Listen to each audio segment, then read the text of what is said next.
بسم الله الرحمن الرحيم ياسين والقرآن الحكيم إنك لمن المرسلين على صراط مستقيم تنزيل العزيز الرحيم لتنذر قوما ما أنذر آباؤهم فهم غافلون لقد حق القول على أكثرهم فهم لا يؤمنون إنا جعلنا في أعناقهم أغلالا فهي إلى الأذقان فهم مقمحون وجعلنا من بين أيديهم سدا ومن خلفهم سدا فأغشيناهم فهم لا يبصرون وسواء عليهم أأنذرتهم أم لم تنذرهم لا يؤمنون إنما تنذر من اتبع الذكر وخشي الرحمن بالغيب فبشره بمغفرة وأجر كريم إنا نحن نحيي الموتى ونكتب ما قدموا وآثارهم وكل شيء أحصيناه في إمام مبين. In the name of Allah, the Compassionate, the Merciful. Yasin. I swear by the Quran, which is full of wisdom, that you are indeed one of the Rasuls who are sent on a straight way. The Quran is revealed by the Almighty, the Merciful, so that you may warn a people whose forefathers were not warned, hence they are unaware. In fact, the word has been proven true against most of them who are arrogant, so they do not believe. Since they have chosen to neglect our revelations, we have thus put yokes round their necks, right up to their chins, so their heads are raised up. And we have put a barrier in front of them, and a barrier behind them, and then we have covered them over so they cannot see. It is the same for them whether you warn them or warn them not. They will not believe. You can only warn those who follow the reminder and fears the Compassionate, though they cannot see him. To such people give good news of forgiveness and a generous reward. Surely we shall resurrect the dead. We are recording all that they are sending ahead and that they are leaving behind. We have recorded everything in an open ledger. واضرب لهم مثلا أصحاب القرية إذ جاءها المرسلون إذ أرسلنا إليهم 2 فكذبوهما فعززنا بثالث فقالوا إنا إليكم مرسلون قالوا ما أنتم إلا بشر مثلنا وما أنزل الرحمن من شيء إن أنتم إلا تكذبون قالوا ربنا يعلم إنا إليكم لمرسلون وما علينا إلا البلاغ المبين قالوا إنا تطيرنا بكم لئن لم تنتهوا لنرجمنكم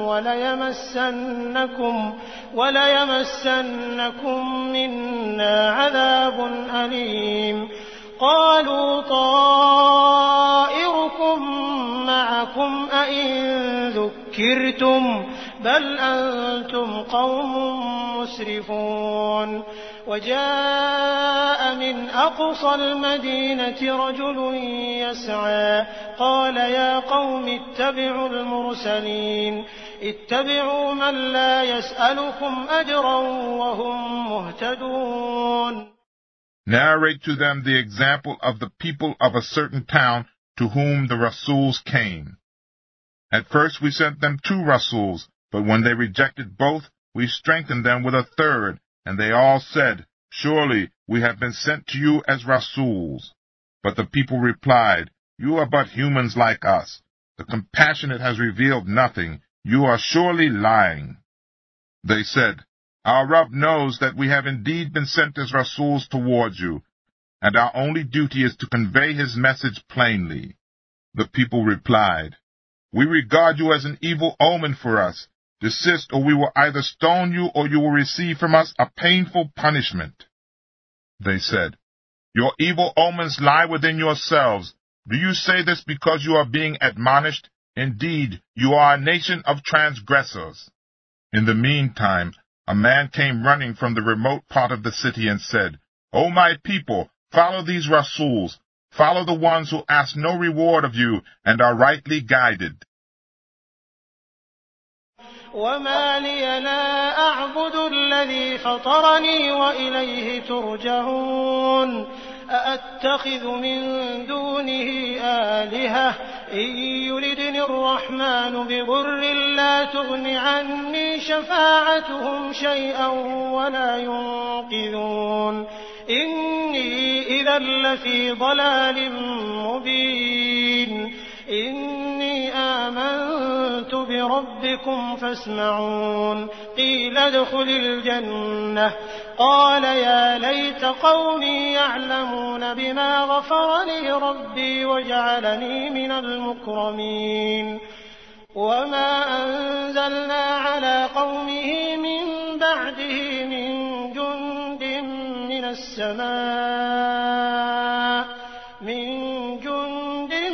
السماء وما كنا منزلين إن كانت إلا صيحة واحدة فإذا هم خامدون يا حسرة على العباد ما يأتيهم من رسول إلا كانوا به يستهزئون ألم يروا كم أهلكنا قبلهم من القرون أنهم إليهم لا يرجعون وإن كل لما جميع لدينا محضرون.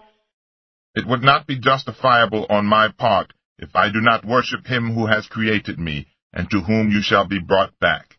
Should I take other gods besides him? If the compassionate should intend to harm me, their intercession will avail me nothing, nor will they be able to save me. If I do so, I would indeed be in manifest error. Surely I believe in your Rabb, so listen to me. Consequently they killed that man, and it was said to him, "Enter paradise." He exclaimed, "Would that my people knew that what I know. How my Rabb has granted me forgiveness and included me among the honored ones." After that, we did not send any army against his people from heaven, nor was it necessary to do so. It was nothing but a single blast, and they all became extinct. Alas, my bondsmen, whenever there came to them a Rasul, they mocked at him. Do they not see how many generations we have destroyed before them, who will never return to them, while each one of them will be brought before us on the day of judgment? وآية لهم الأرض الميتة أحييناها وأخرجنا منها حبا فمنه يأكلون وجعلنا فيها جنات من نخيل وأعناب وفجرنا فيها من العيون ليأكلوا من ثمره وما عملته أيديهم أفلا يشكرون سبحان الذي خلق الأزواج كلها مما تنبت الأرض ومن أنفسهم ومما لا يعلمون. The dead land may serve as a sign for them. We give it life and produce from it grain for them which they eat. We also produce from it gardens with date palms and vines, and we cause springs to gush forth from it, so that they may enjoy the fruits thereof. It was not their hands that made all this. Should they not then give thanks? Glory be to Allah, who created all things in pairs, the plants of the earth, mankind themselves, and other living things which they do not know. وآية لهم الليل نسلخ منه النهار فإذا هم مظلمون والشمس تجري لمستقر لها ذلك تقدير العزيز العليم والقمر قدرناه منازل حتى عاد كالعرجون القديم لا الشمس ينبغي لها أن تدرك القمر ولا الليل سابق النهار وكل في فلك يسبحون. Another sign for them is the night, when we withdraw the daylight from it, and behold, they are in darkness. The sun runs its course. This course is predetermined for it by the Almighty, the All-Knowing. As for the moon, we have designed phases for it, till it again becomes like an old, dry palm branch. Neither it is possible for the sun to overtake the moon, nor for the night to outstrip the day. Each floats along in its own orbit. وآية لهم أنا حملنا ذريتهم في الفلك المشحون وخلقنا لهم من مثله ما يركبون وإن نشأ نغرقهم فلا صريخ لهم ولا هم ينقذون إلا رحمة منا ومتاعا إلى حين وإذا قيل لهم اتقوا ما بين أيديكم وما خلفكم لعلكم ترحمون وما تأتيهم من آية من آيات ربهم إلا كانوا عنها معرضين وإذا قيل لهم أنفقوا مما رزقكم الله قال الذين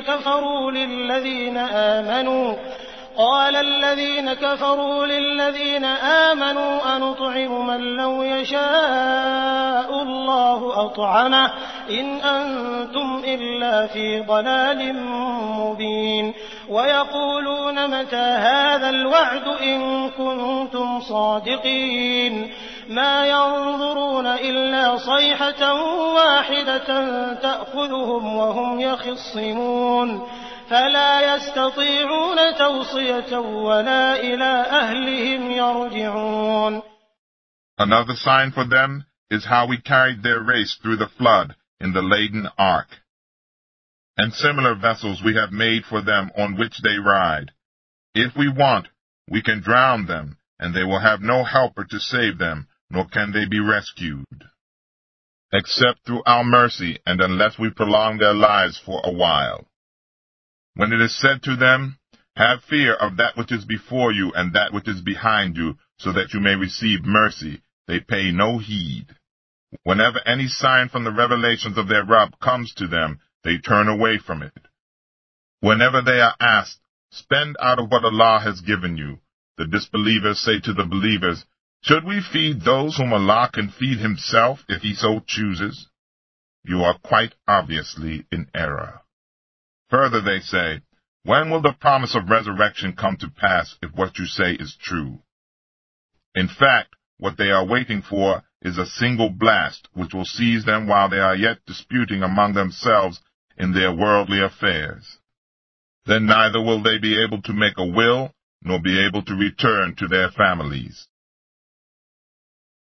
ونفخ في الصور فإذا هم من الأجداث إلى ربهم ينسلون قالوا يا ويلنا من بعثنا من مرقدنا هذا ما وعد الرحمن وصدق المرسلون إن كانت إلا صيحة واحدة فإذا هم جميع لدينا محضرون فاليوم لا تظلم نفس شيئا ولا تجزون إلا ما كنتم تعملون. Then a trumpet shall be blown, and behold, they will rise up from their graves and hasten to their Rabb. They will say, oh, woe to us! Who has raised us up from our graves? They will be told, this is what the Compassionate had promised, and true was the word of the Rasuls. It will be no more than a single blast, and then they will all be gathered before us. On that day, no soul will suffer the least injustice, and you shall be rewarded according to your deeds. إن أصحاب الجنة اليوم في شغل فاكهون هم وأزواجهم في ظلال على الأرائك متكئون لهم فيها فاكهة ولهم ما يدعون سلام قولا من رب رحيم. Surely on that day the residents of paradise will be busy with their joy. They and their spouses will be in shady groves, reclining on soft couches. They will have all kinds of fruit, and they will get whatever they call for. They will be greeted with the word salam from the Lord of mercy.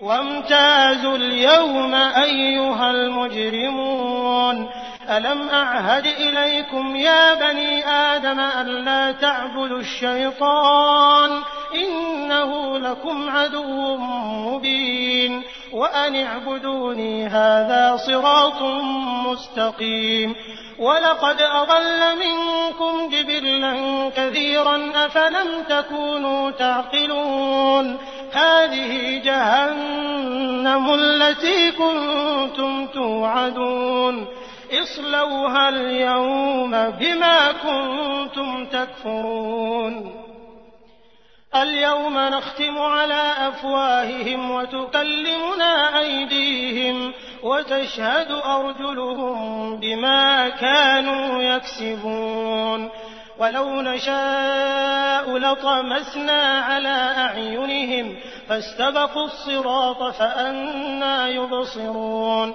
ولو نشاء لمسخناهم على مكانتهم فما استطاعوا مضيا ولا يرجعون. While to the sinners he will say, Get aside today, you criminals. Did I not enjoin you, O children of Adam, not to worship Shaitan, who is your open enemy, and that you should worship me, which is the right way? Yet in spite of this, he has led a great number of you astray. Didn't you have common sense? This is the hell of which you were repeatedly warned. Now, enter in it this day, because you persistently rejected the truth. On that day we shall seal their mouths, while their hands will speak to us, and their feet will bear witness to all their misdeeds. Had it been our will, we could surely have blotted out their eyes, and let them run about groping for the way. Then how could they see?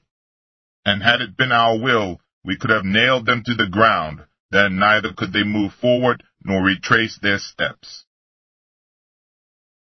ومن نعمره ننكسه في الخلق أفلا يعقلون وما علمناه الشعر وما ينبغي له إن هو إلا ذكر وقرآن مبين لينذر من كان حيا ويحق القول على الكافرين أولم يروا أنا خلقنا لهم مما عملت أيدينا أنعاما فهم لها مالكون وذللناها لهم فمنها ركوبهم ومنها يأكلون ولهم فيها منافع ومشارب أفلا يشكرون واتخذوا من دون الله آلهة لعلهم ينصرون لا يستطيعون نصرهم وهم لهم جند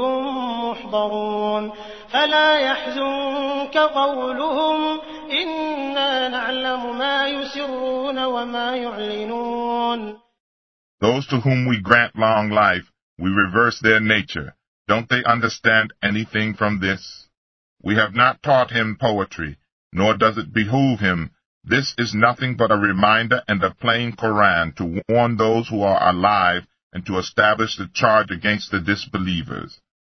Do they not see that among the other things which our hands have fashioned, we have created cattle which are under their domination? We have subjected these animals to them, that they may ride on some and eat the flesh of others. In them there are other advantages and drinks for them. Should they not then be grateful? Yet they have taken other gods besides Allah, hoping to get their help. But they do not have the ability to help them, yet their worshippers stand like warriors ready to defend them. Let not their words grieve you. Surely we have knowledge of all that they conceal and all that they reveal. أولم ير الإنسان أنا خلقناه من نطفة فإذا هو خصيم مبين وضرب لنا مثلا ونسي خلقه قال من يحيي العظام وهي رميم قل يحييها الذي أنشأها أول مرة وهو بكل خلق عليم الذي جعل لكم من الشجر الأخضر نارا فإذا أنتم منه توقدون أوليس الذي خلق السماوات والأرض بقادر على أن يخلق مثلهم بلى وهو الخلاق العليم إنما أمره إذا أراد شيئا أن يقول له كن فيكون فسبحان الذي بيده ملكوت كل شيء وإليه ترجعون. Does not man see that we created him from a sperm, yet he stands up as an open adversary? He starts making comparisons for us and forgets his own creation. He says, who will give life to bones that have been decomposed? Tell them, he who has created them for the first time will give them life again. He is well versed in every kind of creation. It is he who produces for you the spark from the green tree to kindle therewith your own fires. Does he who has created the heavens and the earth have no power to create the like thereof? Of course he does. He is the skillful creator. Whenever he intends a thing, he needs only to say, be, and it is. Glory be to him in whose hands is the kingdom of all things, and to whom you shall all be brought back.